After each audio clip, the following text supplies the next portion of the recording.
اعوذ باللہ من الشیطان الرجیم، بسم اللہ الرحمن الرحیم۔ السلام علیکم پیارے دوستوں، پیاری بہنوں اور بھائیوں۔ لا صلوات الا بحضور القلب، نہیں ہوتی نماز بغیر حضور قلب کے۔ حضوری قلب کے بغیر نماز نہیں ہوتی۔ حضوری قلب سے کیا مراد ہے؟ اپنے قلب کو نماز کے وقت بارگاہ رب العزت میں حاضر کرنا۔ قلب سے مراد نوری لطیف و وجود ہے، جو مشق وجود سے وجودیہ کی کثرت سے وجود کے اندر روشن اور زندہ ہو جاتا ہے، جس سے قلب ہر قسم کے غل و غش، وہم و خطرات، خناس و خرطوم رفع ہو جاتے ہیں۔ حضور پاک صلی اللہ علیہ وآلہ وسلم کا ارشاد ہے، الصلاۃ معراج المؤمنین، نماز مومن کی معراج ہے، جس میں نمازی لبیک عیدی کی آواز سنتا ہے اور تجلیات انوار الہی کے دیدار سے مشرف ہو جاتا ہے۔ سید عبد القادر جیلانی رحمۃ اللہ علیہ نے بارگاہ اللہ رب العزت میں عرض کی، یا اللہ تیری بارگاہ میں پسندیدہ نماز کون سی ہے؟ بارگاہ کبریا نے ارشاد فرمایا، اے غوث، میرے نزدیک پسندیدہ نماز وہ ہے جس میں میں ہی موجود ہوں اور نمازی اس سے غائب ہو جائے، جو اس خمسہ ظاہری نفس کے خادم ہیں، جس سے وہ 4 قسم کی لذت حاصل کرتا ہے۔ نمبر 1، اول کھانے پینے کی لذت۔ نمبر 2، شہوت کی لذت۔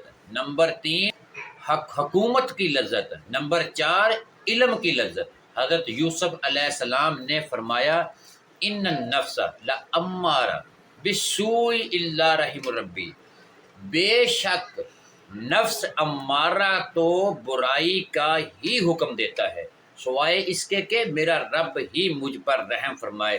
نفس امارہ تزکیہ نفسی سے نفس مطمئنہ بن جاتا ہے، جس سے وہ انسانی صورت اختیار کر لیتا ہے، اور تزکیہ نفسی کا بنیادی مقصود بھی یہی ہے۔ ہر قسم کی برائیوں کا منع نفس امارہ ہی ہے۔ جس نے سرکشی کی دنیا کو آخرت پر ترجیح دی، اس کا ٹھکانہ دوزخ ہے۔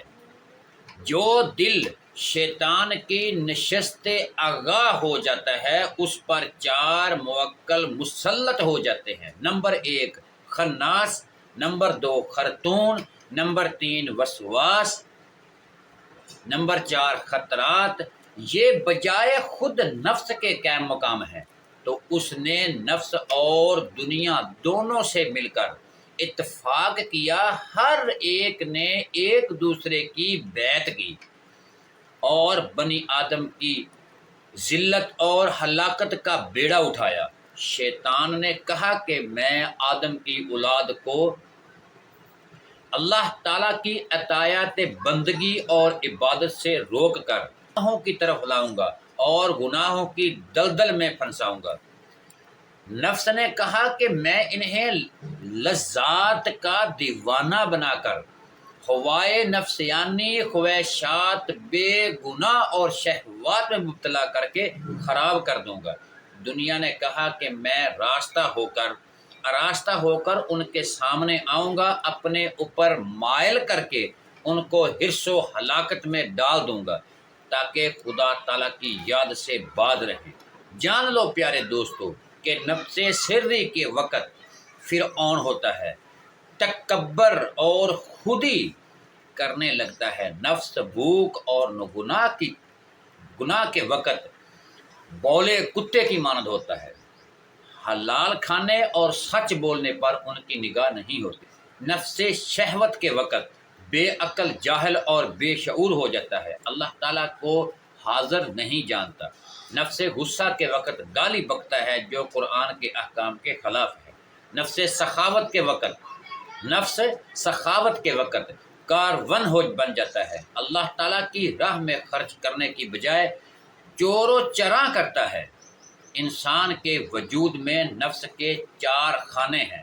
اول خانہ زبان، جس میں لہو اور لب پیدا ہوتی ہے۔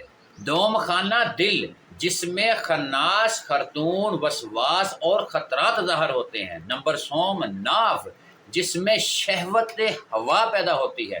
نمبر 4 اطراف دل، جس میں حرص و حسد، تکبر پیدا ہوتا ہے۔ جب غرور اور بغض عداوت پیدا کرتے ہیں، نفس امارہ کو قتل کرنے سے مراد اس کی عادت خبیثہ کی اصلاح کرنا ہے، نہ کہ دنیا چھوڑ کر ہندو، جوگیوں، عیسائیوں اور راہبوں، یہودیوں، کاہنوں اور بدھوں کی طرح اپنے وجود کو طرح طرح کی تکالیف اور مشقتوں میں مبتلا کرنا۔ اسلام میں نفس کا تزکیہ کیا جاتا ہے۔ اللہ تعالیٰ کا قول ہے، اللہ تعالیٰ کسی نفس پر اس کی طاقت سے زیادہ بوجھ نہیں ڈالتے۔ کامل مرشد طالب حق کو 4 قسم کے علوم کی عملی تلقین کرتا ہے: تزکیہ نفس کی تلقین، تصفیہ قلبی کی تلقین، تجلیہ روح کا طریقہ۔ تزکیہ نفسی، وجود انسانی میں نفس کے 4 درجات میں تزکیہ کے باعث اپنی صورت تبدیل کرتا ہے۔ اول نفس امارہ، دوم نفس لوامہ، سوم نفس ملہمہ، نمبر 4 نفس مطمئنہ۔ نفس امارہ کیا؟ کافر نفس ہے۔ نفس امارہ کفر ہے، کافر نفس ہے، برائی سے برائی ہی برائی ہے، اس نے برائی ہی کا حکم دیتا رہتا ہے۔ حضرت اللہ تعالیٰ کا قول ہے، ان النفس لامارہ بالسوء الا ما رحم ربی۔ یوسف علیہ السلام کی زبانی فرمایا، بے شک نفس امارہ تو برائی کا ہی حکم دیتا ہے، اور اس کے کہ میرا رب ہی مجھ پر رحم فرمائے۔ ہر مذہب و ملت کے لوگ نفس کی آفاتوں سے آگاہ ہیں اور اپنے اپنے طریقہ کے مطابق تہذیب و نفس اور خلاف نفس اعمال میں مصروف رہتے ہیں۔ ہندو جوگی سالہ سال تک اپنے وجود کو مختلف قسم کی تکلیفوں میں مبتلا رکھتے ہیں۔ پیارے دوستوں، پیاری بہنوں اور بھائیوں، دعا کے لیے ہاتھ اٹھا لیں اور کمنٹ سیکشن میں آمین ضرور لکھیں۔ بسم اللہ الرحمن الرحیم۔ اے میرے رب، میں بے بس ہوں، تو میری مدد فرما۔